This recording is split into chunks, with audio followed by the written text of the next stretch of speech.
Penyakit terkadang menimpa sebagian orang. Tatkala dia dalam segala hal dia ujub. Dalam dunianya misalnya Firaun, Qarun ujub dengan dirinya, dia mengatakan innama utituhu ala ilmin indi. Saya ini berhasil karena saya punya ilmu. Jadi ini banyak orang tatkala dia berhasil dalam usahanya dia mengatakan karena saya pintar, karena saya banyak pengalaman, karena saya cerdas, karena saya belajar, karena saya sekolah. Dia lupa bahwasanya semua itu karena Allah Subhanahu wa taala. Kalau kecerdasan pasti mendatangkan kekayaan, berarti seharusnya orang semakin cerdas semakin kaya. Namun kenyataannya tidak. Kekayaan tidak berbanding lurus dengan kecerdasan. Betapa banyak orang cerdas sampai kepalanya botak tidak kaya-kaya. Yang tidak sekolah terkadang naik haji tiap tahun, umrah tiap tahun. Yang kepalanya botak ngumpulin duit untuk umrah enggak bisa-bisa. Ini kenyataan. Sampai ada seorang saya pernah berkata, kami berempat sekolah bareng, yang 3 di antara kami lulus, yang 1 tidak lulus. Sekarang kami bertiga bekerja di orang yang tidak lulus tersebut. Itu kenyataan. Jadi tidak benar bahwasanya kekayaan itu pasti mendatangkan kecerdasan pasti mendatangkan kekayaan. Tidak benar bahwasanya kecerdasan berbanding lurus dengan kekayaan. Semakin cerdas semakin kaya. Benar, kecerdasan sebab kekayaan, namun itu bukan penentu. Yang menentukan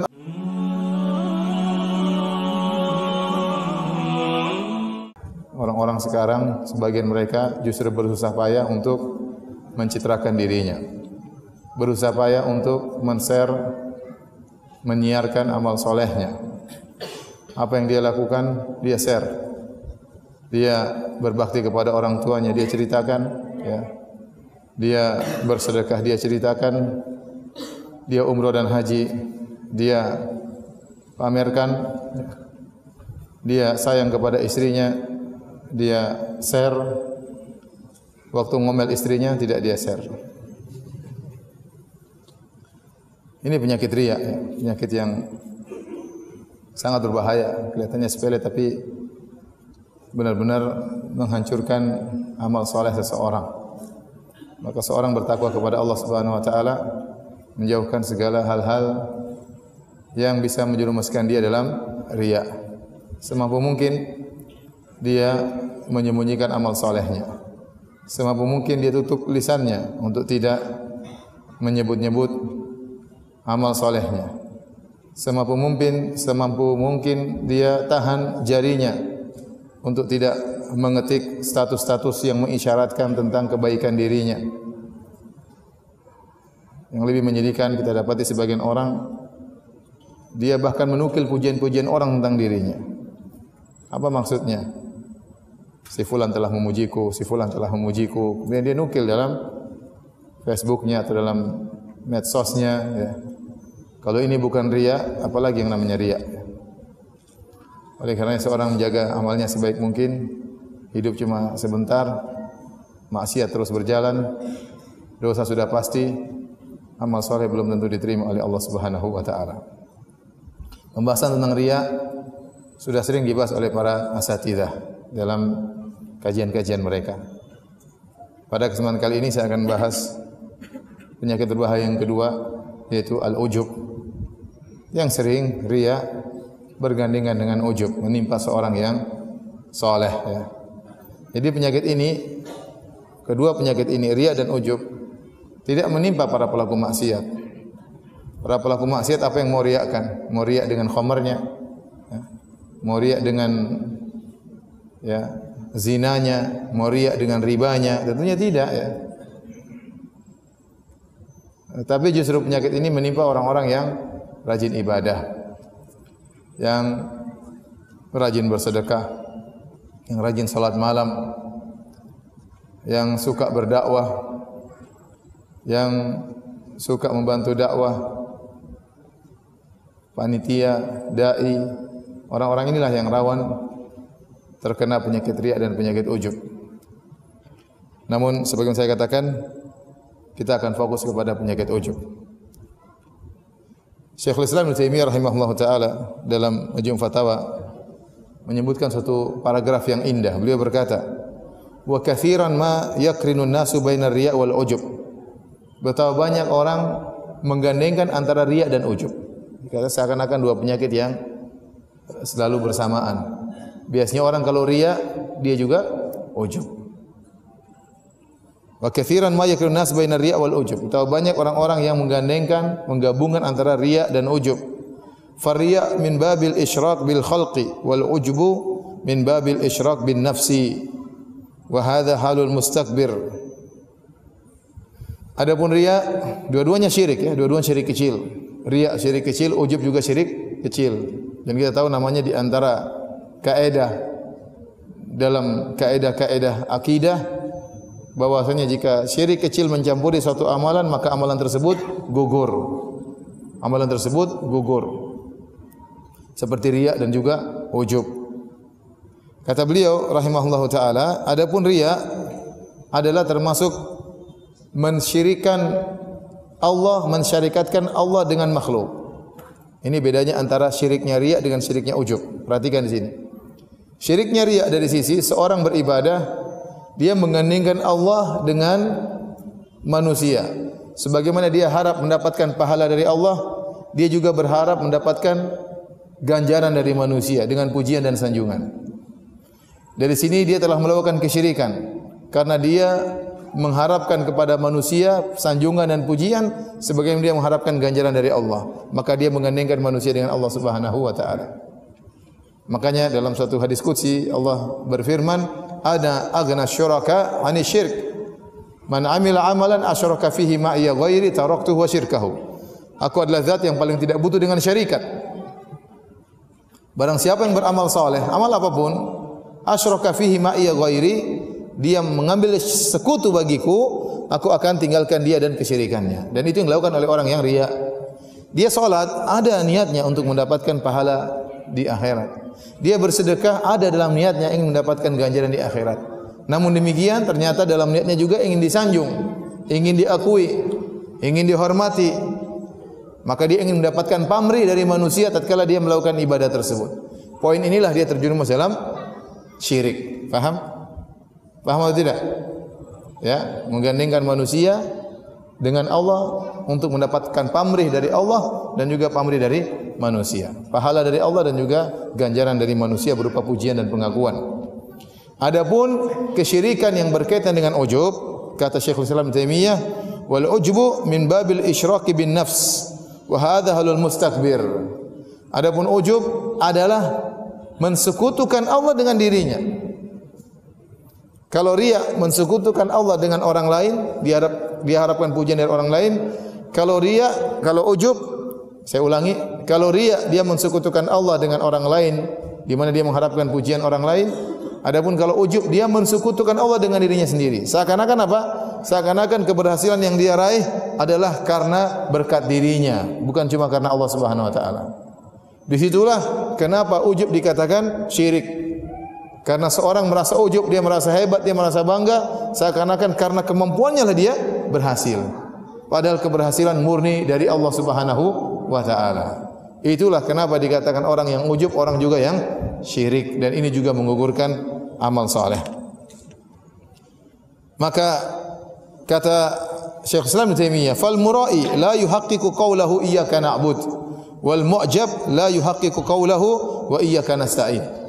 Seorang yang riya, dia tidak mengamalkan firman Allah, iyyaka na'bud, hanya kepada Engkaulah aku beribadah. Hanya kepada Engkaulah ya Allah kami beribadah. Kami tidak beribadah kepada manusia, kami tidak berharap sanjungan manusia. Kami hanya berharap sanjungan dan pujian-Mu ya Allah. Kami hanya berharap ya ganjaran dari-Mu ya Allah. Orang yang benar-benar merenungkan dan mengamalkan iyyaka na'bud, dia akan selamat dari riya. Kemudian orang yang ujub tidak mengamalkan firman Allah, wa iyyaka nasta'in. Hanya kepada Engkaulah ya Allah kami mohon pertolongan. Artinya apa? Segala keberhasilan yang kami lakukan dalam ibadah, dalam dunia, dalam segala hal, maka itu murni dari pertolongan-Mu ya Allah. Maka seorang yang mewujudkan firman Allah, wa iyyaka nasta'in, hanya kepada Engkau kami mohon pertolongan, dia akan selamat dari penyakit ujub. Faman haqqaqa iyyaka na'bud, barang siapa yang mewujudkan iyyaka na'bud, kharaja 'anir riya, maka dia akan keluar dari riya. Wa man haqqaqa qawlahu wa iyyaka nasta'in, dan barang siapa yang mewujudkan firman Allah, wa iyyaka nasta'in, dan hanya kepada Allah, kepada Engkau lah kami mohon pertolongan, kharaja anil i'jab, maka dia akan selamat dari penyakit ujub.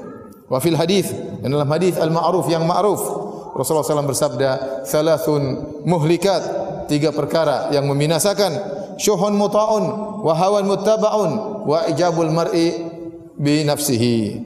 3 perkara yang membinasakan kata Nabi sallallahu alaihi wasallam, yaitu pelit yang diikuti, pelit yang ditaati, rasa pelit yang ditaati, yang kedua hawa nafsu yang diikuti, dan yang ketiga adalah seorang ujub dengan dirinya. Para hadirin yang dirahmati Allah Subhanahu wa taala, inilah penyakit yang berbahaya, penyakit ujub, ya. Merasa dirinya sukses karena andil dia, ya. Dan ini penyakit terkadang menimpa sebagian orang. Tatkala dia dalam segala hal dia ujub. Dalam dunianya misalnya Qarun ujub dengan dirinya, dia mengatakan innama utituhu ala ilmin indi. Saya ini berhasil karena saya punya ilmu. Dan ini banyak orang tatkala dia berhasil dalam usahanya dia mengatakan karena saya pintar, karena saya banyak pengalaman, karena saya cerdas, karena saya belajar, karena saya sekolah. Dia lupa bahwasanya semua itu karena Allah Subhanahu wa taala. Kalau kecerdasan pasti mendatangkan kekayaan, berarti seharusnya orang semakin cerdas semakin kaya. Namun kenyataannya tidak. Kekayaan tidak berbanding lurus dengan kecerdasan. Betapa banyak orang cerdas sampai kepalanya botak tidak kaya-kaya. Yang tidak sekolah terkadang naik haji tiap tahun, umrah tiap tahun. Yang kepalanya botak ngumpulin duit untuk umrah enggak bisa-bisa. Ini kenyataan. Sampai ada seorang saya pernah berkata, kami berempat sekolah bareng, yang 3 di antara kami lulus, yang 1 tidak lulus. Sekarang kami bertiga bekerja di orang yang tidak lulus tersebut. Itu kenyataan. Jadi tidak benar bahwasanya kekayaan itu pasti mendatang, kecerdasan pasti mendatangkan kekayaan. Tidak benar bahwasanya kecerdasan berbanding lurus dengan kekayaan. Semakin cerdas semakin kaya. Benar, kecerdasan sebab kekayaan, namun itu bukan penentu. Yang menentukan Allah Subhanahu wa taala. Demikian juga bukan berarti pengalaman yang banyak pasti mendatangkan kekayaan. Sebenarnya orang mengatakan karena saya banyak pengalaman akhirnya saya pun berhasil. Enggak. Banyak orang pengalamannya luar biasa, banyak pengalamannya enggak kaya-kaya. Kenapa pengalaman jadi anak buah terus? Di perusahaan ini punya pengalaman jadi anak buah. Perusahaan lain punya pengalaman jadi anak buah. Perusahaan lain juga jadi anak buah terus. Terus kapan mau kaya kalau begitu? Jadi para hadirin hadirat Allah Subhanahu wa taala, terkadang terungkap ucapan-ucapan seperti ini dalam perkara dunia. Dia lupa bahwasanya segala keberhasilan karena Allah Subhanahu wa taala. Ini penyakit ujub. Demikian juga penyakit ujub dalam hal masalah agama. Seorang ujub, dia lupa diri. Dia berdakwah, berhasil, dia mengatakan kalau bukan karena saya, orang-orang tidak akan datang ramai. Kalau bukan karena saya, dakwah akan terhenti. Kalau bukan karena saya, ya akhi, tidak ada ente pun Allah akan jalankan dakwah Allah Subhanahu wa taala. Kalau ente enggak ada, masih banyak orang lebih hebat daripada ente yang akan Allah siapkan untuk membela dakwah Allah Subhanahu wa taala. Jangan ente merasa punya jasa terhadap Allah Subhanahu wa taala. Orang seperti ini merasa punya jasa terhadap Allah, ini orang yang ujub. Kalau bukan karena saya, kalau ya engkau enggak ada juga enggak ada masalah. Orang seperti kamu banyak ya. Yang lebih hebat dari kamu juga apa? Banyak. Ngapain ente merasa bahwasanya semuanya tergantung ente? Ini hati-hati ya. Ujub dalam ibadah. Demikian juga ujub dalam perkara dunia.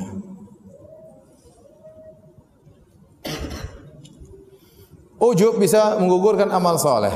Kata seorang penyair, wal ujubu fahdharhu wal ujuba fahdharhu innal ujuba mujtarifun a'mala sahibihi fi sayrihil arimi. Jauhilah penyakit ujub. Sungguhnya penyakit ujub akan menggeret amalan pelakunya ke dalam aliran yang deras arusnya. Yaitu amal dia akan gugur gara-gara dia ujub. Dakwah yang selama ini dia kembangkan, dakwah yang selama ini dia pikul, kemudian dia merasa ujub, dia mengatakan kalau bukan karena sayalah yang telah membabat alas ya. Saya yang pertama kali, sayalah. Akhirnya pahalanya gugur.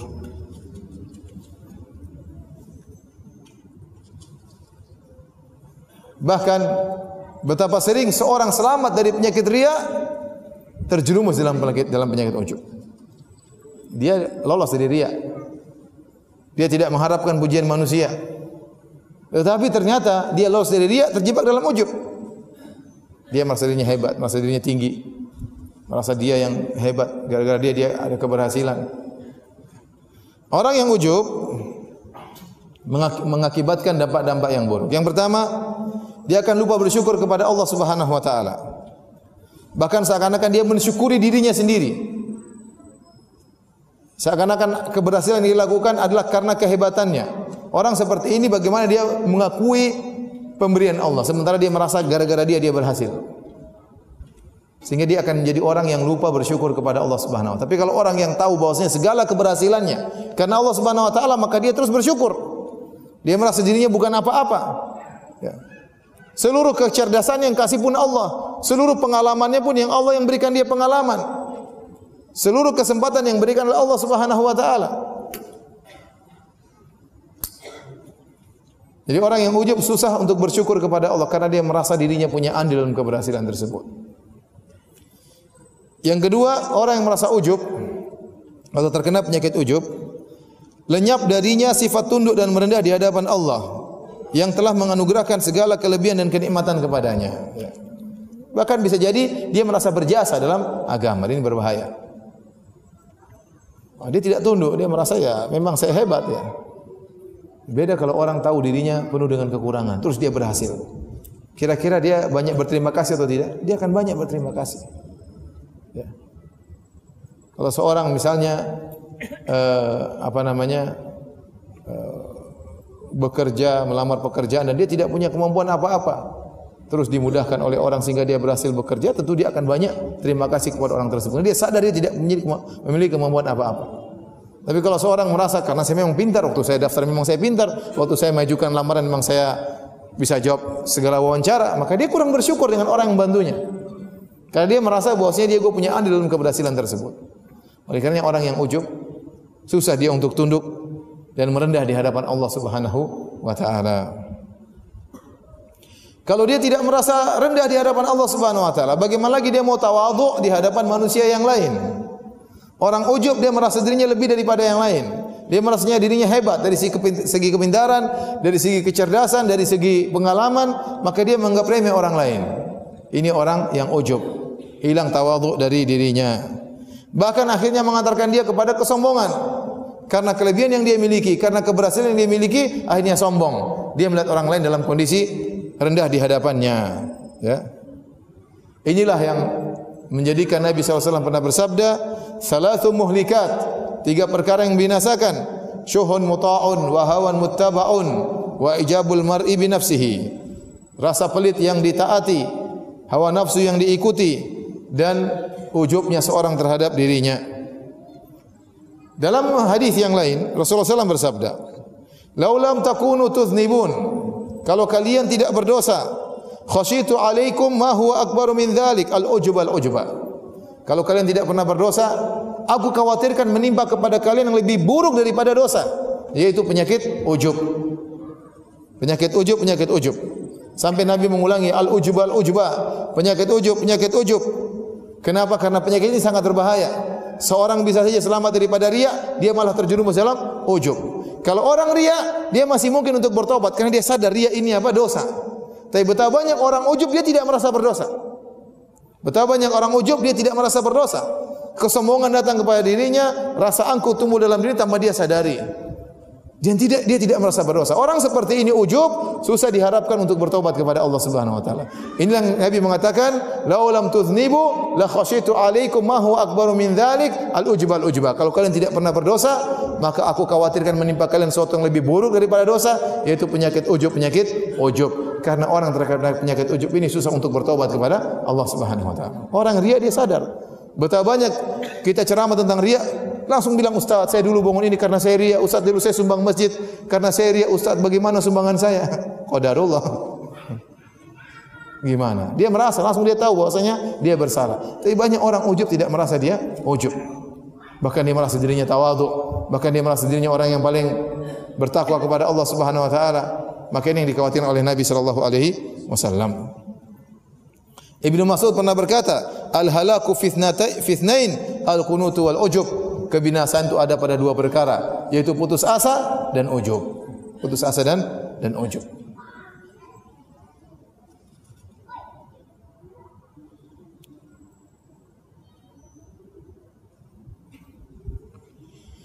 Qila li Aisyah, dikatakan kepada Aisyah radhiyallahu taala anha, mata yakunu rajulu musian? Kapan seorang dikatakan sebagai orang yang buruk? Maka Aisyah berkata, idza dhanna annahu muhsin, kalau dia merasa dirinya orang baik. Dia merasa dirinya orang baik. Situ ada sedikit bau-bau ujub, hati-hati. Ada seorang melihat Bishr al-Hafi dalam keadaan lama dan indah ibadahnya. Dia kagum dengan ibadahnya Bishr al-Hafi dan indahnya ibadahnya. Maka Bishr al-Hafi menegurnya. Dia berkata, la yaghurrannaka ma ra'ait minni. Jangan kau terpedaya dengan apa yang kau lihat dariku tentang ibadahku. Fa inna iblisa ta'abbada ala fasinin, thumma sara ila ma sara ilaihi. Sungguhnya iblis sebelum kufur kepada Allah, dia telah beribadah kepada Allah ribuan tahun. Kemudian terjadi apa dia pada dirinya apa yang telah terjadi. Iblis dulu hebat, rajin ibadah, bahkan disejajarkan dengan golongan malaikat. Tetapi ditimpa dengan penyakit ujub, akhirnya dia sombong, akhirnya tidak mau sujud kepada Adam alaihissalam. Hadirin dan hadirat yang mati Allah Subhanahu wa taala.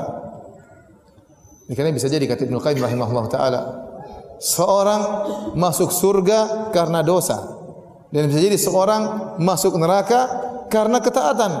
Kok bisa demikian? Seorang masuk surga karena dosa. Setelah dia berdosa, dia selalu ingat-ingat dosa tersebut. Dia selalu istighfar kepada Allah Subhanahu wa taala. Dia selalu kembali kepada Allah Subhanahu wa taala. Dia selalu takut dengan neraka jahanam. Dia takut dengan azab Allah Subhanahu wa taala. Rasa takut yang timbul dari dirinya, istighfar yang selalu mengalir di lisannya, ini mengantarkan dia kepada surga Allah Subhanahu wa taala. Dan bisa jadi seorang masuk neraka jahanam gara-gara ketaatan. Bagaimana bisa? Yaitu dia ujub dengan ketaatannya.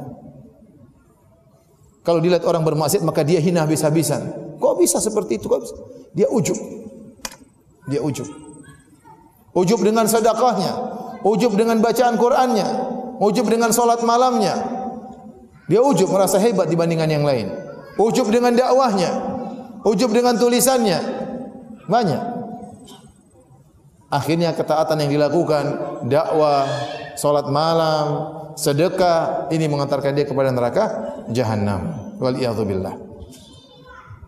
Oleh karena terkadang seorang rajin ibadah, benar-benar rajin, Allah mentakdirkan dia terjerumus dalam maksiat supaya dia tidak ujub, supaya dia sadar bahwasanya imannya lemah, supaya dia segera kembali kepada Allah Subhanahu wa taala. Kalau dia taat terus, bisa jadi dia lupa diri, merasa dirinya hebat, merasa dirinya luar biasa, merendahkan orang lain, merasa orang lain tidak ada yang seperti dia, terkenalah dia penyakit ujub. Syaitan tidak peduli menjerumuskan orang, apakah dengan riya, apakah dengan ujub.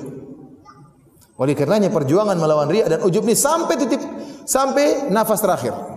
Disebut dalam satu riwayat, tatkala Al-Imam Ahmad bin Hanbal rahimahullahu taala akan meninggal dunia dalam kondisi sakit, tidak sadar tiba-tiba dia menolakkan tangannya demikian.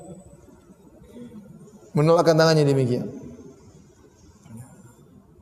Maka Imam Ahmad mengatakan, la, tidak. Anaknya bertanya, wahai ayahanda, kenapa anda mengatakan demikian?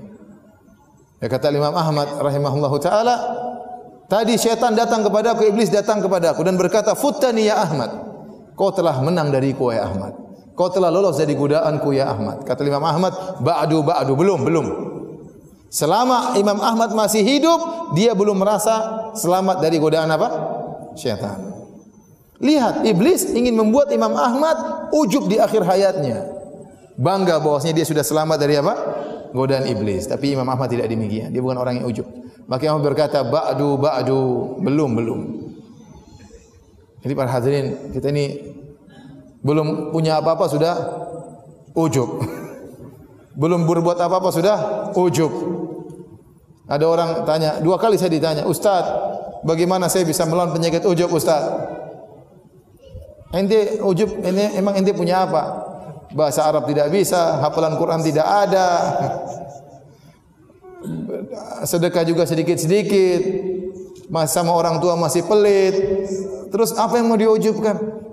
Hah? Apa yang mau diujubkan? Apa jasa Anda terhadap Islam? Apa yang mau diujubkan? Bahasa Arab aja tidak bisa, mau sok ujub. Di Madinah saja anak kecil bisa ngomong Arab, tidak ada yang ujub. Subhanallah, orang rawan untuk ujub. Setan tidak peduli, dia menang menjatuhkan seorang dengan serangan riya atau dengan serangan ujub. Waliyadzubillah, hati-hati. Yang terpedaya dengan ibadah Anda. Iblis ribuan tahun beribadah kepada Allah sampai diangkat derajatnya sampai sejajar dengan malaikat. Sampai-sampai Allah berfirman, "Wa idz qulna lil malaikati isjudu li Adam fasajadu illa iblis." Tatkala kami berkata kepada para malaikat sujudlah kepada Adam, semuanya sujud kecuali iblis. Allah tidak berkata tatkala kami perintahkan malaikat dan iblis untuk sujud kepada Adam. Allah hanya berkata tatkala kami perintahkan malaikat untuk sujud. Seakan-akan iblis dalam barisan apa? Malaikat. Paham? Kenapa? Saking kuat ibadahnya. Namun dia ternyata ujub. Dia merasa tidak pantas untuk sujud kepada Adam. Dia merasa lebih tinggi daripada Adam alaihissalam. Maka dia pun dimasukkan dalam neraka jahanam setelah ribuan tahun beribadah kepada Allah Subhanahu wa taala. Maka jangan terpedaya, hati-hati. Hati-hati ikhwan.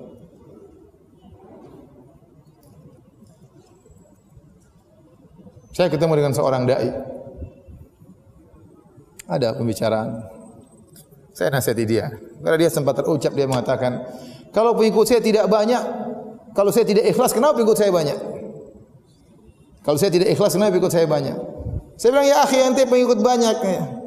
Penyanyi dangdut pengikut banyak, lebih banyak daripada ente punya pengikutnya." Saya bilang gitu. Di depan dia. "Ya akhi, penyanyi dangdut pengikut lebih banyak. Orang-orang Nasara miliaran pengikutnya. Mereka benar?" Ada orang mungkin enggak ada yang kenal oleh manusia lebih baik daripada kita. Ujub, terpedaya dengan dakwanya. Seakan-akan kalau pengikut banyak berarti apa? Dia benar. Enggak ya. Apa kata Nabi sallallahu alaihi wasallam? Nabi melihat di padang mahsyar kelak, wan nabiyyu ma'ahu rahtu wa rajulani. Ada seorang nabi pengikutnya cuma 7 orang, 8 orang, 9 orang. Ada nabi pengikutnya ma'ahu rahtu, wan nabiyyu ma'ahu rajulani. Ada pengikutnya cuma 2. Ada nabi pengikutnya cuma 1. Wan nabiyyu walaysa ma'ahu ahad. Ada seorang nabi tidak ada pengikutnya sama sekali. Nabi Nuh alaihissalam berdakwah 950 tahun. Wa ma amana ma'ahu illa qalil, tidak beriman kepadanya kecuali cuma sedikit. Tidak ikhlas itu kan? Hah? Enggak ada kaitannya. Dia punya pengikut banyak kemudian ente berarti ikhlas. Ente ujub itu bahaya. Magrur, terpedaya.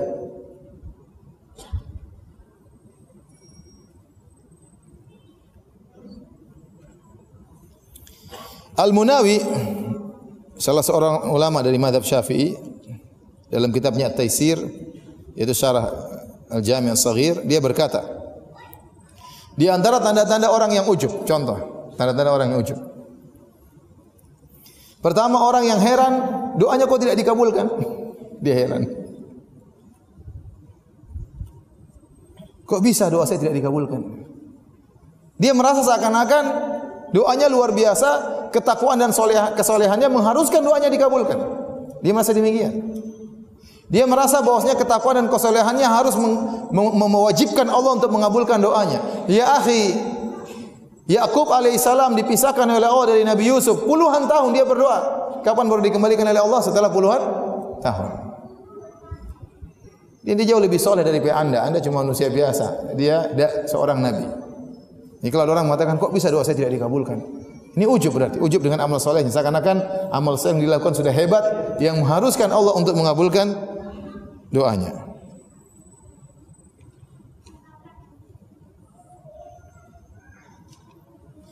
Kata Al-Munawi, di antara ciri-ciri orang yang ujub, dia merasa heran jika ada orang yang menyakitinya, mengganggunya kok masih istiqomah. Dia heran, orang itu sering menyakiti saya kok masih istiqomah ya.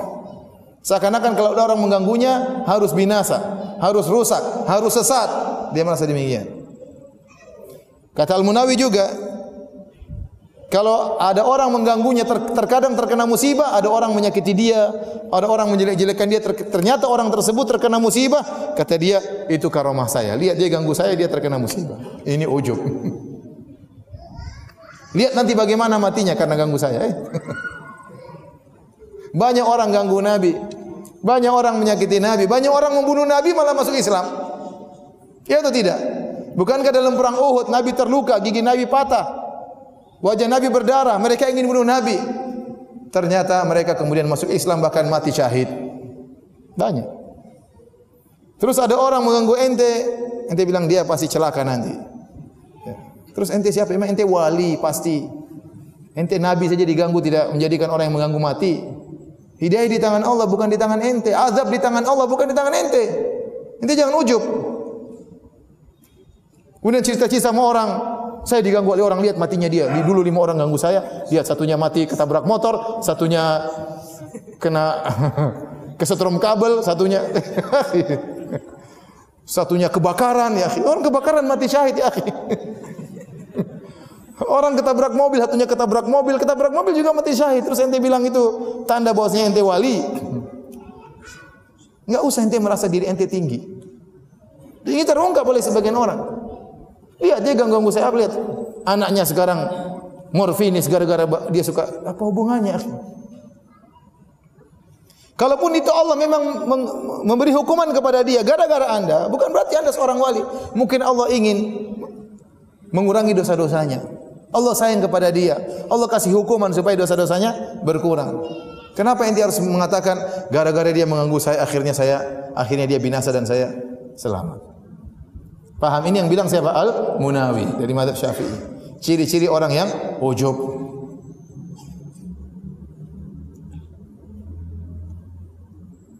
Baik. Pembahasan kita berikutnya, mengapa harus ujub? Kenapa Anda sih ujub? Kenapa ente ujub?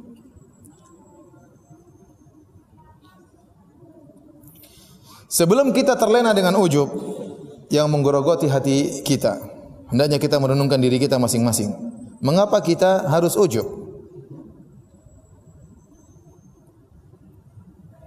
Bukankah seorang hanya biasanya ujub karena hasil karya dia yang hebat, karena amal soleh dia yang banyak, maka dia pun ujub. Kalau Anda merasa punya amal soleh yang banyak sehingga menjadikan Anda ujub, maka renungkanlah hal-hal berikut ini. Nah, kalau ada orang enggak punya amal soleh, itu siapa yang mau diujubkan? Biasanya orang ujub kalau punya banyak amal soleh. Biasanya orang ujub kalau dia punya karya yang besar. Biasanya orang ujub kalau dia merasa punya jasa terhadap Islam. Biasanya orang-orang ini baru ujub, orang-orang seperti ini. Kalau Anda merasa punya jasa terhadap Islam, kalau Anda merasa bahwasanya amal Anda hebat, maka renungkanlah hal berikut. Yang pertama, sudahkah Anda yakin bahwasanya amal yang Anda lakukan selama ini diterima oleh Allah Subhanahu wa taala? Mana dalilnya amal Anda diterima? Belum tentu amal soleh yang Anda lakukan diterima. Bakti Anda kepada orang tua belum tentu diterima. Salat ibadah Anda belum tentu diterima. Anda yakin ikhlas selama ini? Belum tentu. Lihat ada orang disebutkan dia biasanya salat di saf pertama. Ternyata suatu hari dia terlambat, dia datang ke salat saf ke belakangan, maka dia pun merasa malu. Kali ini dia salat di saf belakang. Tatkala dia merasa malu, terlambat datang salat di saf belakang, baru dia sadar bahwasanya selama ini berarti saya riya. Berarti saya di saf pertama itu ingin dipuji oleh manusia, makanya waktu saya terlambat, saya malu kepada manusia. Harusnya kalau dia ikhlas, dia malu kepada siapa? Allah Subhanahu wa taala, bukan malu kepada manusia. Saat itu dia sadar bahwasanya dia selama ini apa? Riya.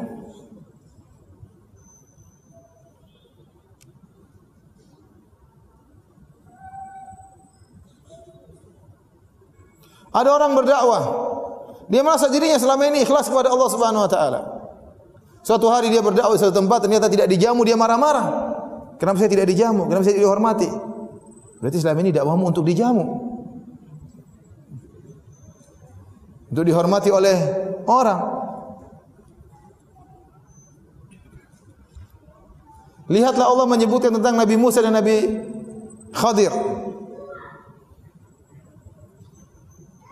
Tatkala mereka ataya ala ahli qaryati istata'ama ahlaha fa abau ayyudhayifuhuma. Tatkala mereka berdua datang kepada penduduk suatu negeri dan mereka minta untuk dijamu, fa abau ayyudhayifuhuma, maka penduduk negeri tersebut enggan untuk menjamu Nabi Musa dan Nabi Khadir. Apakah Nabi Musa dan Nabi Khidir mengatakan, kita ini nabi. Ente enggak jamu kita ini nabi, pilihan Allah. Enggak. Dia enggak dijamu ya pergi aja mau diapain. Enggak dijamu dia pun pergi. Kemudian seorang merasa dia ikhlas dalam berdakwah.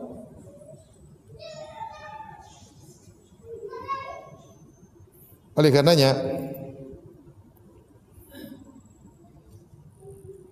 seorang bagaimana mau ujub sementara dia tidak tahu apakah ibadahnya diterima atau tidak selama ini. Perkara yang kedua menjadikan seorang untuk tidak ujub. Kalaupun ibadahnya diterima, yang mau dia banggakan di hadapan manusia, di hadapan Allah Subhanahu wa taala. Kalaupun ibadah selama ini mungkin ikhlas, tapi bukankah banyak hal-hal yang bisa membatalkan ibadahnya? Yang bisa membatalkan, menggugurkan amal solehnya? Oleh karena Ibnu Qayyim pernah berkata, "Laisa sya'nu fil amal, innama sya'nu fi hifdzil amal mimma yufsidu wa yuhbituhu." Bukanlah yang terpenting adalah engkau banyak beramal soleh, tetapi yang terpenting adalah bagaimana kau bisa menjaga amal tersebut dari perkara yang menggugurkannya atau perkara yang merusaknya. Dan betapa banyak perbuatan-perbuatan yang bisa merusak amalan seorang hamba.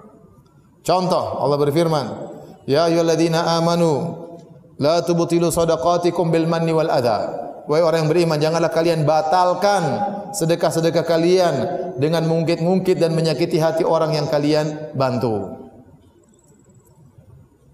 Pertama dia sedekah terima, tapi dia ada marah, dia bilang, "Ente tidak tahu terima kasih. Saya dulu bantu ente, saya ini, saya ini, saya ini." Tersakitilah orang yang dibantu tersebut. Maka sedekah dia selama ini apa? Gugur. Atau dia sebut-sebut, dia ungkit-ungkit kepada orang tersebut. Gimana mobil yang saya kasih? Gimana mobil itu terus orang ini merasa tersakiti, terganggu, diungkit-ungkit. Atau diungkit kepada orang lain, saya yang kasih dia mobil, saya yang kasih dia mobil, saya yang kasih dia mobil. Maka mobil dia tidak diterima oleh Allah Subhanahu wa taala. Kenapa? Karena sedekahnya batal dengan alman wal adza. Mungkit-ungkit dan menyebut-nyebut. Contoh lagi amalan yang bisa menggugurkan pahala seorang. Kata Allah Subhanahu wa taala, "Ya ayyuhalladzina amanu la tarfa'u aswatakum fawqa sautin nabi wa la tajharu lahu bil qaul kajahri ba'dhikum li ba'dhin an tahbata a'malukum wa antum la tash'urun." Wahai orang yang beriman, janganlah kalian mengangkat suara kalian di atas suara nabi dan janganlah kalian mengeraskan suara kalian di atas suara nabi sebagaimana sebagian kalian dengan yang lainnya. An tahbata a'maluhum, bisa jadi amalan kalian gugur, wa antum la tash'urun, dalam kondisi kalian tidak menyadari. Nah, kata para ulama di antara Ibnu Qayyim rahimahullah taala, kalau seorang mengeraskan suara di atas suara Nabi, itu saja bisa menggugurkan amal dia, bagaimana lagi orang yang mengedepankan akalnya daripada hadis Nabi sallallahu alaihi wasallam. Bagaimana orang yang membuang hadis Nabi kemudian mengikuti hawa nafsunya, mengikuti tradisinya, mengikuti perkataan nenek moyangnya. Dia buang hadis Nabi sallallahu alaihi wasallam, bagaimana amalnya tidak gugur?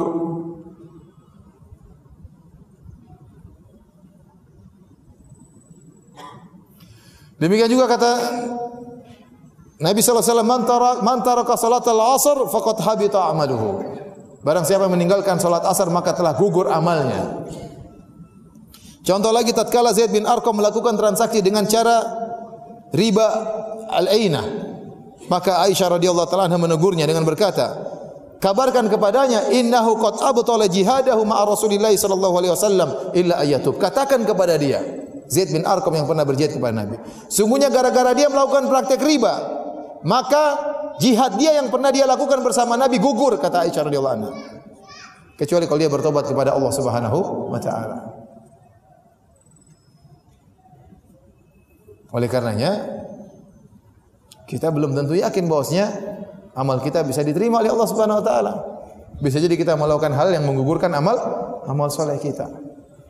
Seorang selama ini berbakti kepada orang tuanya, selama ini dia berbuat baik kepada karib kerabatnya, terus dia ungkit-ungkit di kemudian hari. Dia sakiti hati mereka, maka gugur sedekahnya. Bisa jadi seseorang melakukan amal saleh, kemudian setelah itu dia cerita sana sini, dia ria, dia pamerkan, dia banggakan, maka gugur amalnya.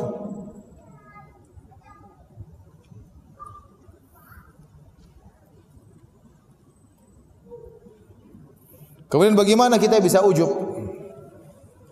Sementara yang menjadi penilaian di sisi Allah adalah tentang hati dan keimanan seorang.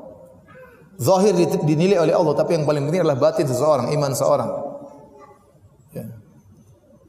Anda kenapa ujub di hadapan orang lain? Apakah Anda tahu hati Anda lebih bersih daripada dia? Anda kan tidak tahu. Seorang merasa tinggi. Ya akhi, dari mana ente tahu hati ente lebih bersih daripada dia? Dia tidak tahu.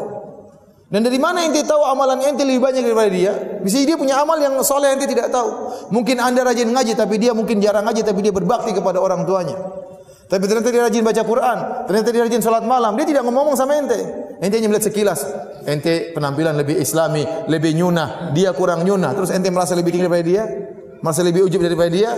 Ya akhi, belum tentu. Anda hanya bisa menilai yang zahir.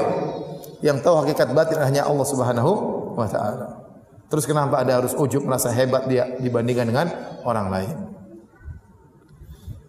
Kemudian bagaimana Anda merasa ujub dengan amal yang Anda lakukan, dengan dakwah yang Anda lakukan, dengan donasi yang Anda sumbangkan, dengan banyaknya ayat yang Anda baca, dengan berapa kali khatam Al-Quran, Anda merasa ujub. Kenapa merasa ujub? Sementara dosa-dosa Anda masih banyak. Hanya saja Allah tutupi. Kata Muhammad bin Wasi' rahimahullah ta'ala, "Lau kana lidzunubi rih ma jalasa ilayya ahad." Kalau seandainya dosa itu ada aromanya, ada baunya, enggak ada yang duduk dengan saya. Tidak ada yang mendengar ceramah saya kalau dosa-dosa ini ada aromanya. Banyak dosa-dosa yang saya lakukan Anda tidak tahu. Seandainya dosa-dosa tersebut ada aromanya, maka Anda tidak akan mengikut pengajian saya. Demi Allah saya katakan demikian. Oleh karena seorang ngapain dia ujub? Dia tahu dia penuh dengan dosa. Dia tahu dia tidak bisa menjaga pandangannya. Dia tahu dia tidak bisa menjaga pendengarannya. Dia tahu dia tidak bisa menjaga lisannya. Dia tahu dia tidak bisa menjaga hatinya. Banyak hak orang tua belum dia lakukan. Dia kurang bakti kepada orang tuanya. Dia kurang perhatian terhadap istrinya. Dia kurang perhatian terhadap anak-anaknya. Dia kurang perhatian terhadap tetangganya. Dia kurang perhatian terhadap saudara-saudara karib kerabatnya. Banyak dosa-dosanya. Banyak kewajiban-kewajiban orang yang hak-hak orang yang belum dia tunaikan. Kemudian dia merasa ujub. Seandainya setiap dosa yang kita lakukan ada aromanya, ya, maka semua orang akan meninggalkan kita. Tapi kita ini dimuliakan oleh orang karena Allah menutup aib kita. Bukan karena amal soleh yang kita lakukan. Kita banyak melakukan amal soleh, tapi satu aib saja kita dibongkar oleh Allah, orang akan melupakan amal soleh tersebut. Yang Allah ingat orang ini punya, yang orang-orang ingat orang ini punya apa? Aib. Tapi alhamdulillah Allah menutup aib kita dan semoga Allah yasrul jami', semoga Allah menutup seluruh aib-aib kita. Jika perkaranya demikian, kenapa kita ujub? Saya ulangi tadi, kenapa kita mesti ujub? Pertama, amal soleh kita belum tentu diterima. Yang kedua, yang diterima pun bisa jadi terancam dengan gugurnya amal soleh tersebut. Yang ketiga, kenapa kita merasa ujub, merasa lebih tinggi daripada yang lainnya? Sementara penilaian adalah masalah hati. Dan betapa banyak amalan orang tidak kita ketahui. Jangan merasa kita lebih tinggi daripada yang lainnya. Yang keempat, kenapa kita merasa ujub di hadapan orang lain? Sementara dosa-dosa kita banyak. Allah Maha tahu tentang dosa-dosa yang kita lakukan. Seandainya Allah bongkar, ya, dosa-dosa yang kita lakukan. Seandainya catatan malaikat dimasukkan dalam YouTube tentang kita, habislah kita. Paham? Terus ngapain ente ujub? Apalagi tadi jasa sama Islam tidak ada. Bahasa Arab tidak bisa. Salat tidak khusyuk. Sedekah pas-pasan. Terus apa yang mau diujubkan? Berdakwah cuma jadi panitia. Jadi ustaz saja enggak boleh ujub, apalagi cuma jadi panitia. Siapa yang mau diujubkan ya akhi? Jangan. Rugi ente ujub. Hanya menggugurkan amal soleh yang Anda lakukan.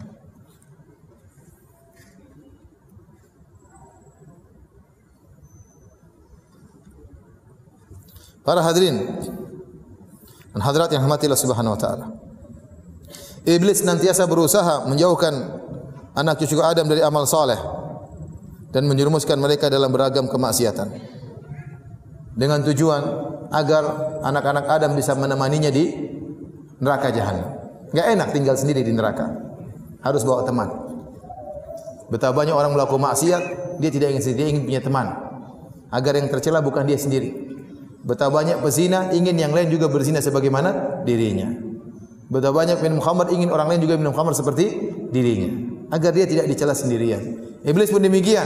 Dia tidak ingin sendirian di neraka jahanam. Dia ingin kita menemaninya. Antum semua ini target iblis. Ustadz enggak? Ustadz juga target iblis. Mungkin target utama lagi mah. Semua orang target iblis. Tidak ada yang lepas lolos dari target iblis. Nanti semua target. Iblis sudah mengirimkan pasukannya untuk menggoda antum. Seluruhnya tanpa terkecuali. Ya. Tapi kalau antum ikhlas, antum tidak riya, antum tidak ujub, antum bisa selamat dari godaan iblis. La'aghwiyannahum ajma'in illa ibadaka minhumul mukhlasin. Aku akan sesatkan mereka seluruhnya ya Allah, kata iblis, kecuali hamba-hambamu yang ikhlas, yang selamat dari riya dan selamat dari ujub. Kalau iblis berusaha menjerumuskan orang dalam maksiat, iblis berusaha menjauhkan dia dari amal soleh, ternyata orang ini tidak bermaksiat, malah rajin beramal soleh, iblis serang dengan cara yang lain. Ini rajin amal soleh, tidak apa-apa. Rajin ibadah, tidak apa-apa. Rajin dakwah, rajin sedekah, rajin jadi panitia, rajin tulis status di Facebook. Rajin nge-share. Iya, kita iblis ingin serang dia dari penyakit ujub dan apa? Dan riya. Yang penting amal dia gugur. Mau dia beramal, mau dia donasi 1 miliar, 2 miliar, kalau dia riya, selesai. Enggak ada nilainya. Enggak ada nilainya. Ya akhi, bagaimana ente mau riya ya akhi? Baru sedekah cuma 2 juta sudah riya. Saya ketemu dengan orang jalan dengan saya, sedekah sampai berapa? 8 miliar. Disebut namanya dia marah. Bukan 2 juta ya akhi, bukan. Berapa miliar? 8 miliar. Disebut namanya dia marah, bukan marah main-main. Mukanya merah, marah. Kenapa sebut nama saya? Terus ente baru infak 200 ribu. Terus mau ujub. Apa yang mau ente ujubkan? Paling 200 ribu buat belikan ustadz bensin sehabis. Jadi enggak usah ujub. Tapi kalau anda tidak ujub, 200 ribu tadi bisa bernilai 2 miliar kalau Allah kehendaki. Kalau anda ikhlas kepada Allah Subhanahu Wa Taala. Sebagian perkataan Ibnu Mubarak, rubba amalin saghir tukabbiruhu niyah. Betapa banyak amal yang sedikit tetapi menjadi besar di sisi Allah gara-gara niat yang ikhlas.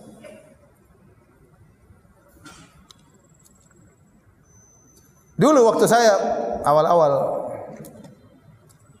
dakwah ya, terkadang penyakit ujub atau sering penyakit ujub menimpa saya. Tapi bila saya sampai di Madinah, masuk di kuliah hadis waktu itu, subhanallah, semua orang pandai bahasa Arab, saya tidak pandai bahasa Arab. Kalau gurunya mau nanya, saya sembunyi supaya tidak ditunjuk. Ini saya cerita benar. Sampai akhirnya saya minta turun, saya tidak mampu kuliah di kuliah hadis.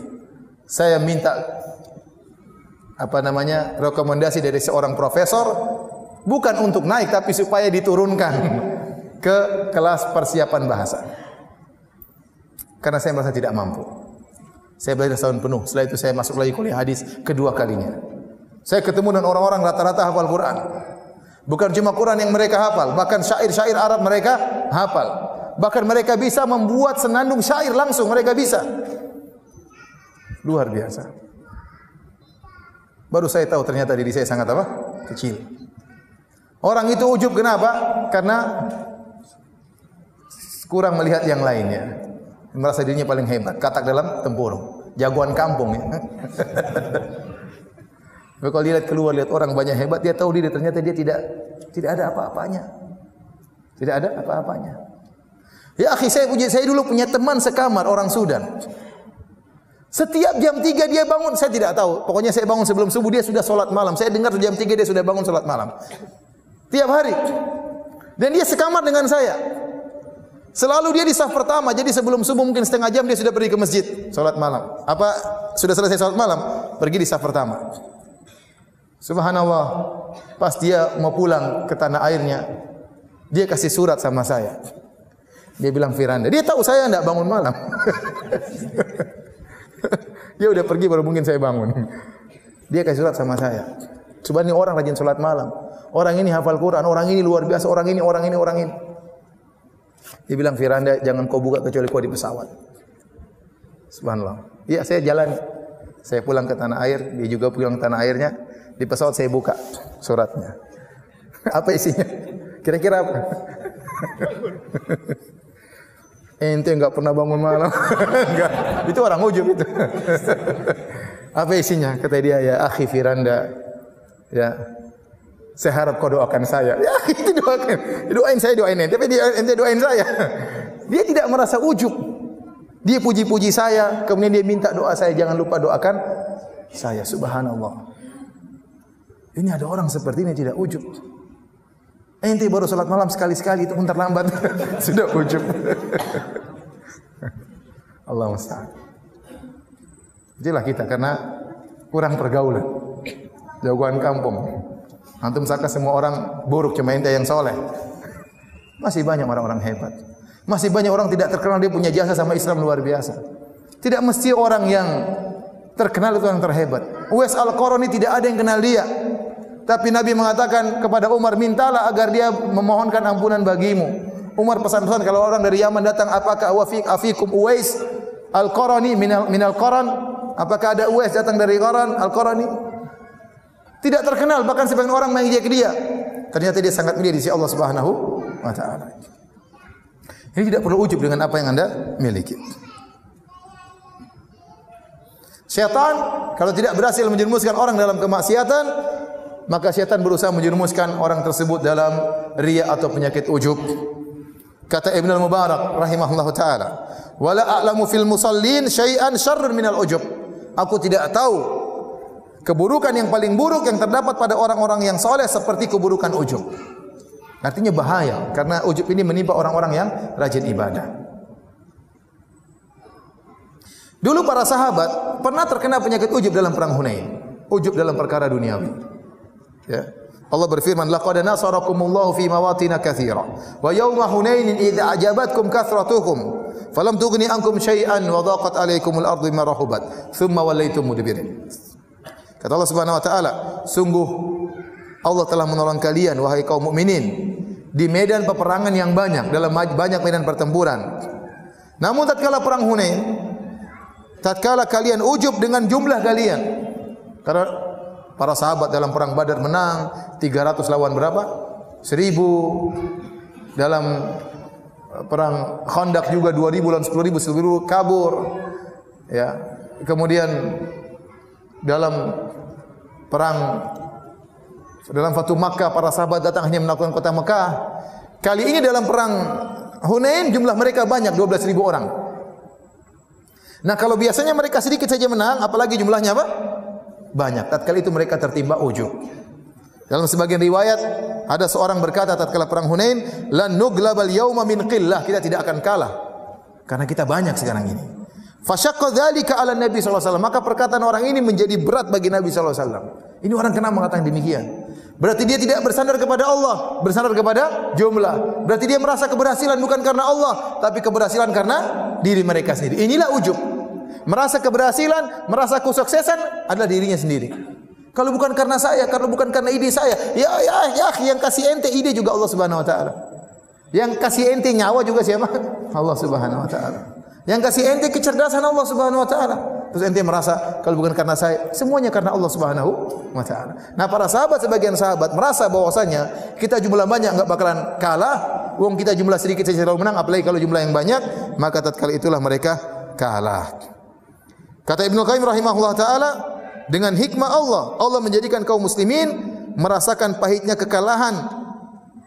Padahal jumlah pasukan lebih banyak, persiapan lebih kuat.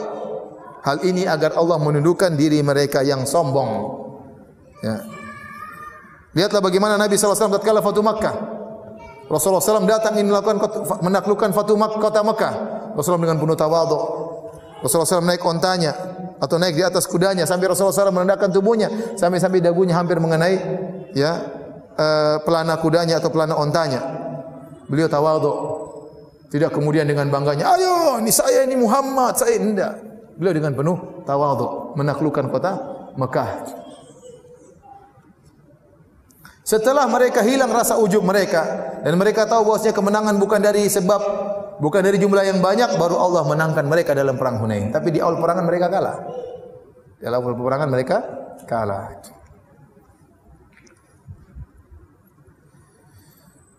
Para hadirin dan hadirat yang mati Allah Subhanahu wa taala.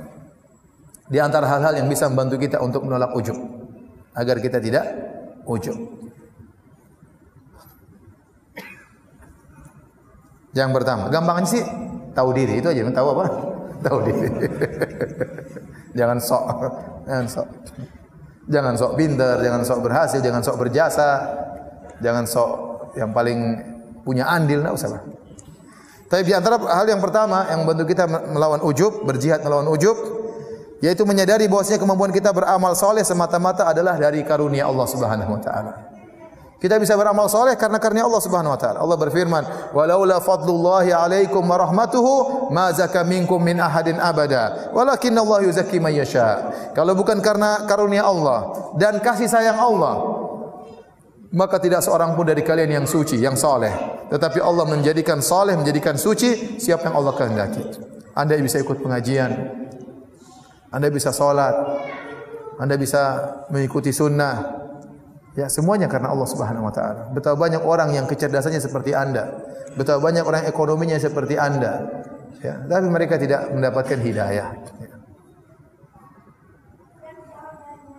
Kalau hidayah berkaitan dengan orang yang cerdas, kecerdasan harusnya orang semakin pintar semakin dapat hidayah. Tapi nyatanya tidak. Lihatlah orang-orang Jepang, pintar-pintar, masih kecil sudah bisa bikin robot. Indonesia masih kecil sudah bisa main robot. Tapi mereka tidak dapat hidayah. Yang mereka sembah apa? Matahari. Saya punya kawan pernah kerja di Jepang. Terus dia diundang sama kawannya, dikasih daging babi. Kata teman saya, ini babi atau bukan? Bukan. Yang benar. Iya, babi-babi. Sudah makan aja, kata orang Jepang tersebut. Makan aja lah, kenapa? Tuhan bukan di sana, dia enggak tahu, makan aja. Kasihan. Lihat orang India. Pintarnya ahli IT, pintarnya kayak apa? Yang mereka sembah sapi. Kasihan. Betapa banyak orang-orang bule yang pintar-pintar, tapi yang mereka sembah manusia, Nabi Isa. Tidak dapat hidayah. Oleh karena Anda bisa dapat hidayah untuk beriman kepada Allah. Itu semata-mata karunia Allah Subhanahu wa taala. Anda bisa mengenal sunnah, Anda bisa duduk pengajian. Betapa banyak orang sekarang Anda lagi ikut pengajian, mereka sedang bermaksiat kepada Allah Subhanahu wa taala. Anda membuka hari dengan salat subuh, betapa banyak orang membuka harinya dengan maksiat kepada Allah Subhanahu wa taala. Ini semua karunia Allah, ini rahmat dari Allah Subhanahu wa taala. Oleh karenanya, tatkala penghuni surga masuk surga, kata Allah Subhanahu wa taala, "Wa naza'na ma fi sudurihim min ghillin tajri min tahtihimul anhar wa qalu alhamdulillahi alladhi hadana li hadha wa ma kunna linahtadiya laula an hadana Allah." Kami pun cabut segala kejengkelan, penyakit-penyakit hati dari hati mereka. Kemudian mereka masuk surga yang mengalir di bawahnya sungai-sungai. Kemudian mereka berkata, "Wa qalu alhamdulillahilladzi hadana li hadza." Segala puji bagi Allah yang telah memberikan petunjuk kepada kami, dan kami tidak akan mendapat petunjuk kalau bukan karena Allah beri petunjuk kepada kami.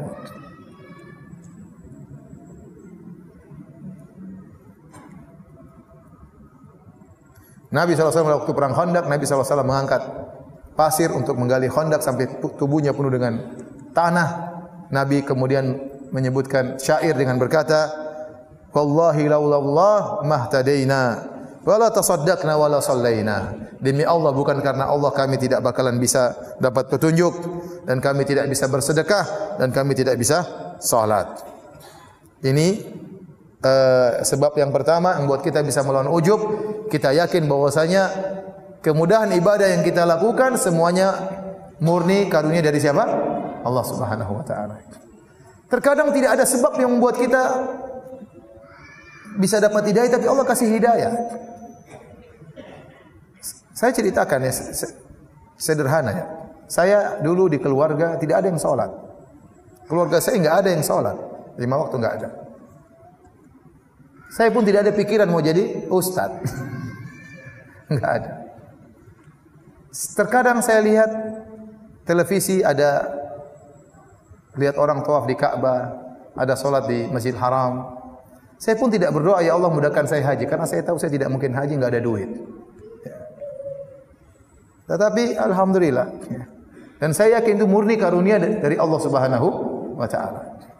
Tentu ada sebab-sebab, tapi sebab-sebabnya kecil dibandingkan dengan hasil yang Allah berikan sehingga saya dengan karunia-Nya bisa berhaji, bisa tinggal di Madinah, bisa beribadah dengan penuh kekurangan yang saya miliki.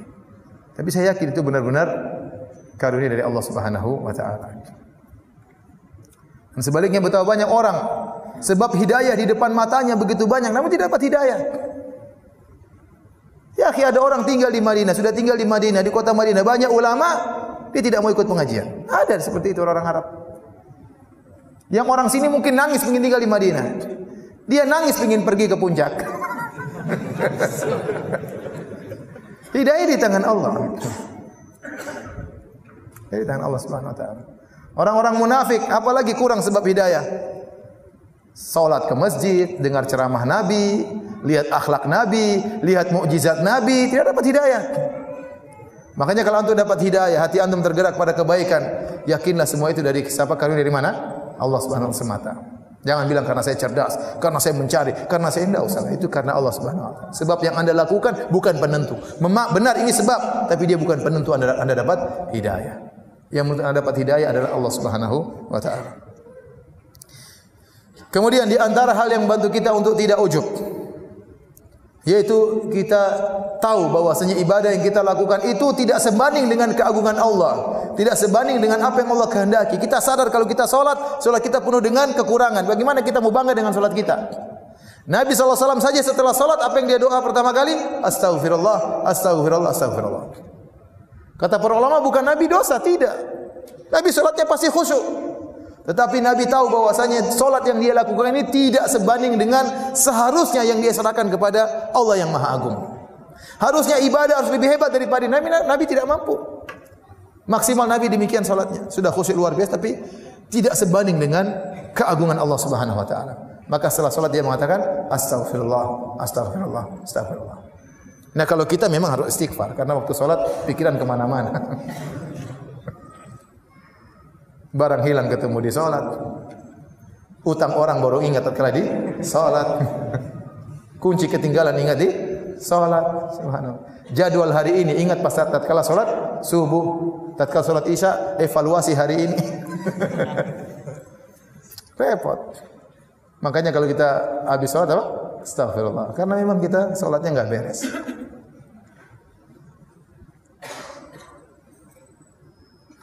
Lihatlah bagaimana Allah bercerita tentang orang-orang penghuni surga yang mereka salat tahajud, di siang hari bertakwa kepada Allah, di malam hari beribadah, mereka tutup malam mereka dengan istighfar. Kata Allah Subhanahu wa taala tentang penghuni surga. Qul a'unabbi'ukum bi khairin min dzalikum. Setelah Allah menyebutkan tentang nikmat-nikmat dunia, kata Allah, katakanlah, maukah aku kabarkan kepada kalian yang lebih hebat daripada nikmat-nikmat dunia tersebut? Lilladzina taqwa inda rabbihim, sungguhnya bagi orang yang bertakwa kepada Rabb mereka, jannatun tajri min tahtihal anhar. Mereka akan mendapatkan surga-surga yang mengalir di bawahnya sungai-sungai. Khalidina fiha. Mereka akan kekal dalam surga-surga tersebut. Wa azwajun mutahharah. Mereka akan dapatkan bidadari-bidadari yang suci. Tubuh mereka suci, tidak ada kotoran sama sekali, akhlak mereka suci, tidak pernah menjengkelkan. Wa ridwanun minallah. Dan mereka akan mendapatkan keridhaan dari Allah Subhanahu wa taala. Wallahu basirun bil ibad. Allah Maha melihat apa yang dilakukan hamba-hambanya.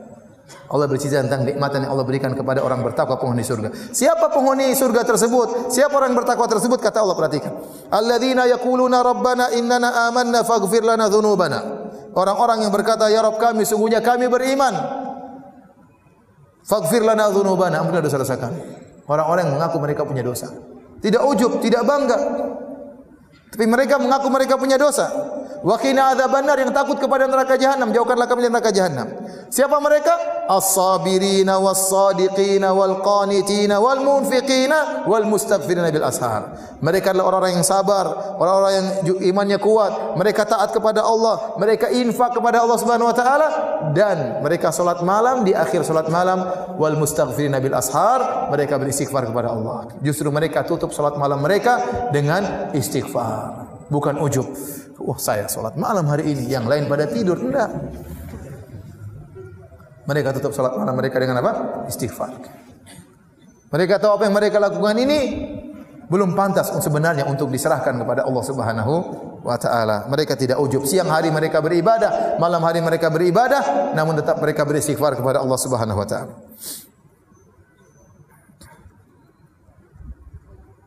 Kemudian juga Allah berfirman tentang orang yang berhaji. Kata Allah Subhanahu wa taala, "Tsumma afidhu min haitsu afadhan nas wastaghfirullah." Allah berbicara tentang orang yang sudah wukuf di padang Arafah, yang sudah datang dari jauh, menghabiskan biaya, menempuh ribuan kilometer, meninggalkan pekerjaan, meninggalkan keluarga, meninggalkan anak-anak. Ya akhi, tidak gampang safar jauh-jauh ya. Saya kemarin waktu hajian, saya bikin jadwal. Nanti saya ngisi di Masjid Nabawi dari tanggal sekian sampai tanggal 20 September. Saya sudah booking tiket. Pergi tanggal 30 Juli, pulang 20 September. Saya berangkat, hari keberangkatan saya, begitu sampai di bandara, tahu-tahu istri saya video call. Anak saya yang paling kecil, Abdul Razak, umur 4 tahun, nangis. Abi, pengajian kok enggak pulang-pulang, kata. Hari itu juga saya mau pulang, kalau pesawat saya mau pulang. Maksud saya susah orang meninggalkan anak, meninggalkan istri, apalagi meninggalkan istri-istri, berat. Kemudian dia mengeluarkan duitnya. Saya haji gratis. Bagaimana orang-orang yang keluar apa? Duitnya, meninggalkan pekerjaan.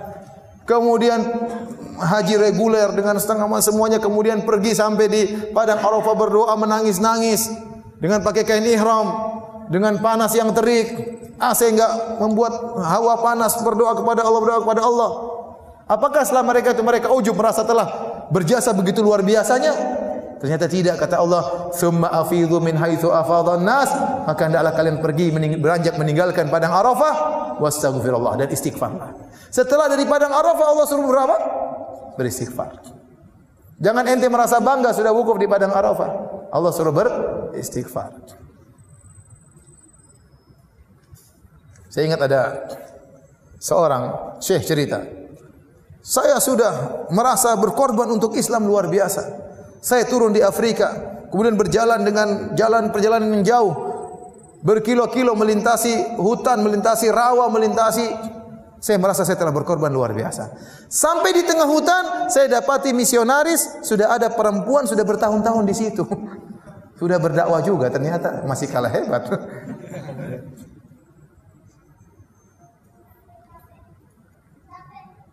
Ada kawan, dia mengislamkan banyak orang. Sering bilang saya, "Ustaz, dakwah dong di sana." Di pedalaman, aduh saya bilang, iman saya belum sampai seperti ente. Gimana jalan? Harus naik gunung berkilo-kilo. Aduh lah, ente aja lah, saya di sini aja. Tidak semua orang punya iman sampai dakwah seperti itu. Kemudian dakwahi orang-orang masuk Islam, mendakwahi orang-orang yang pelaku zina, dia datang, dia panggil untuk didakwahi. Sampai dia cerita suatu hari dia mendakwahi para pezina. Dia cerita, dia dakwah, lagi sedang berdakwah, terus ada perempuan di antara PSK minta izin, "Ustaz, izin Ustaz." "Kenapa?" "Ada langganan Ustaz." Berat kalau saya mungkin ngamuk, langganan lagi pengajian. Jadi kita ini apa yang sudah kita korbankan, tidak ada apa-apanya dibandingkan orang-orang hebat. Orang-orang tulus, ikhlas, berdakwah di pedalaman, enggak ada yang kenal, enggak ada yang mungkin yang menghargai mereka. Kita di kota santai, pengajian ramai di mana-mana, orang menghargai, di servis dan macam-macamnya. Senti mau ujub apa yang mau diujubkan.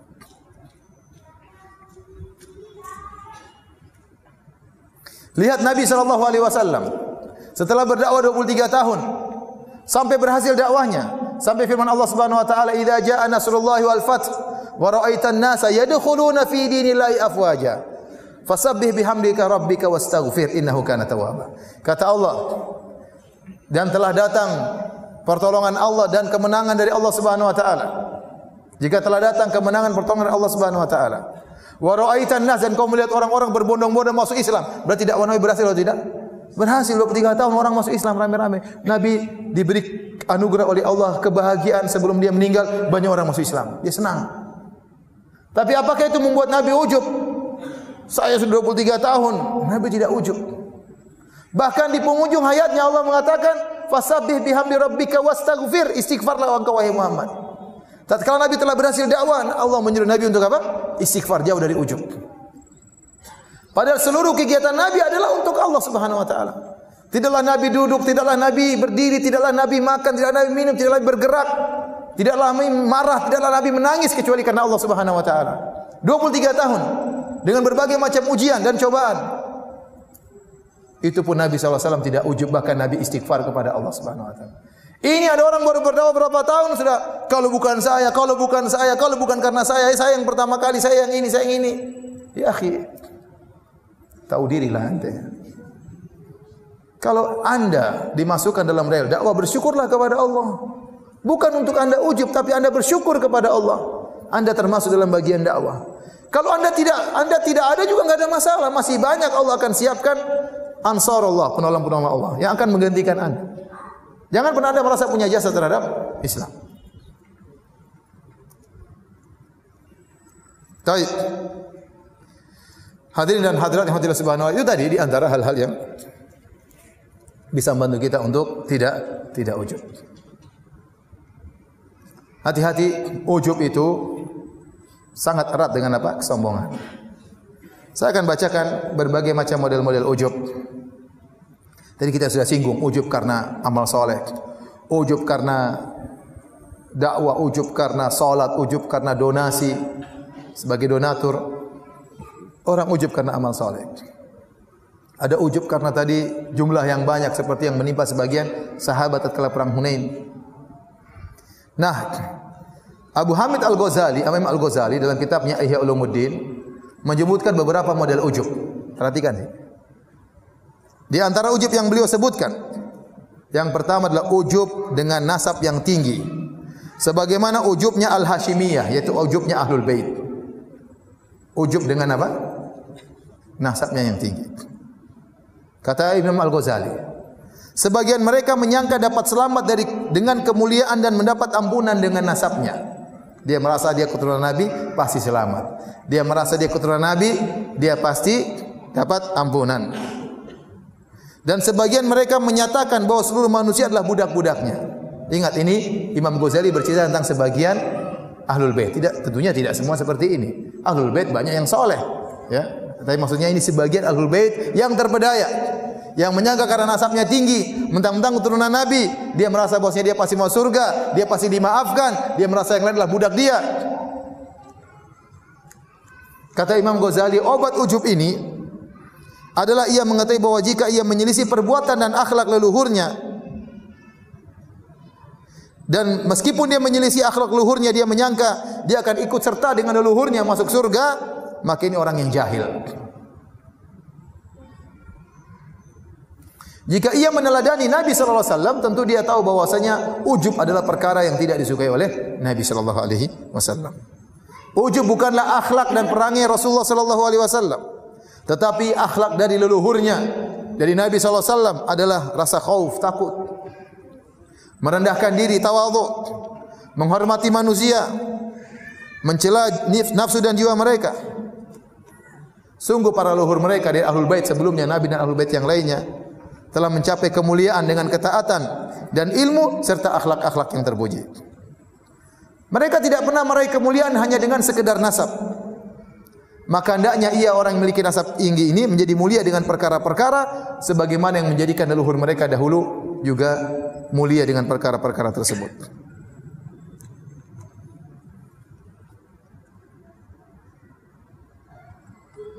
Panjang beliau bercerita tentang ujub ini karena mungkin beliau mendapati sebagian orang ujub yang seperti itu di zaman beliau rahimahullahu taala.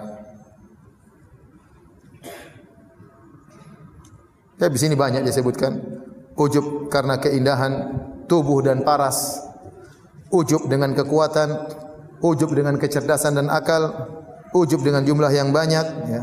Ujub dengan harta, ya. Ujub dengan pendapat yang salah, sudah salah masih ujub. Dan banyak beliau sebutkan ini semua di Ihya Ulumuddin jilid 3 halaman 376 seterusnya.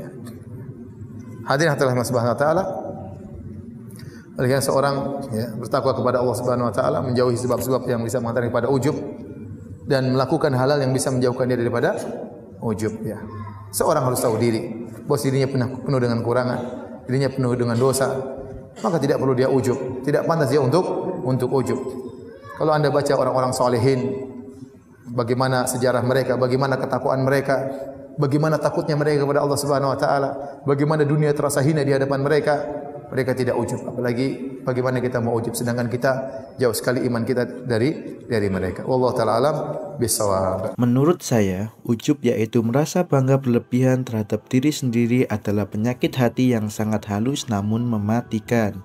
Bedanya dengan ria, kalau ria itu mencari pujian orang lain. Ujub itu memuji diri sendiri. Di zaman sekarang, ujub sering tumbuh subur tanpa kita sadari. Apalagi di era media sosial yang serba pamer. Banyak orang rajin sholat malam, sedekah besar, atau menghafal Al-Quran. Tapi dalam hati merasa aku lebih baik dari mereka yang tidak melakukannya. Bahkan ada yang memposting amalnya di media sosial, bukan untuk mengajak orang berbuat baik, tapi untuk mendapatkan pengakuan. Padahal Rasulullah Shallallahu Alaihi Wasallam mengingatkan 3 perkara yang membinasakan kita adalah kekikiran yang ditaati, hawa nafsu yang diikuti, dan ujub terhadap diri sendiri. Ujub ini berbahaya karena bisa menghapus pahala amal seperti api yang membakar habis kayu kering. Sifat ini membuat kita lupa bahwa semua kebaikan hanyalah karunia Allah, bukan murni hasil usaha kita. Bahkan para sahabat Nabi yang amalnya jauh lebih besar dari kita pun masih khawatir amal mereka tidak diterima. Realitanya, zaman sekarang ini ujub bisa muncul lewat hal-hal kecil, merasa lebih soleh karena pakaian, merasa lebih pintar karena ilmu, atau merasa lebih berpengaruh karena jumlah followers. Padahal boleh jadi orang yang kita pandang rendah justru lebih mulia di sisi Allah karena hatinya lebih ikhlas. Barakallahu fikum.